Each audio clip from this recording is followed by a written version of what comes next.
Hello everyone, welcome back to my YouTube channel. তো তোমরা দেখতে পাচ্ছ একটি নতুন ইউনিক ভিডিও নিয়ে চলে আসছি তোমাদের সামনে। তো তোমরা দেখতে পাচ্ছ একটি রয়্যাল বেঙ্গল টাইগার এবং একটি হানিপাজা, দুজনের মধ্যে খুব যুদ্ধ হচ্ছে। যুদ্ধটা কীরকম? হানিপাজা নিজের গর্তে লুকিয়েছিল এবং রয়্যাল বেঙ্গল টাইগারটি তাকে ধরে নিয়েছে। অনেক সময় ধরে এরা যুদ্ধ করছে, একে অপরের সঙ্গে লড়ছে। কারা জিতবে বলা মুশকিল। ভিডিওটা শেষ পর্যন্ত না দেখলে পরে বোঝা যাবে না কে জিতবে, কারণ হানিপাজাও কম শক্তিশালী নয়। সে এমন একটা প্রাণী যে কোনো জন্তু জানোয়ারকে দেখে ভয় পায় না। আর রয়্যাল বেঙ্গল টাইগারও ছেড়ে দেওয়ার পাত্র নয়। তাই দুজন অনেক সময় ধরে লড়াই করছে।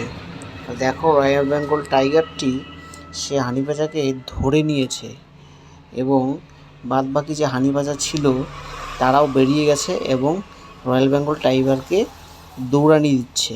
তো এতেই প্রমাণিত হয় একতাই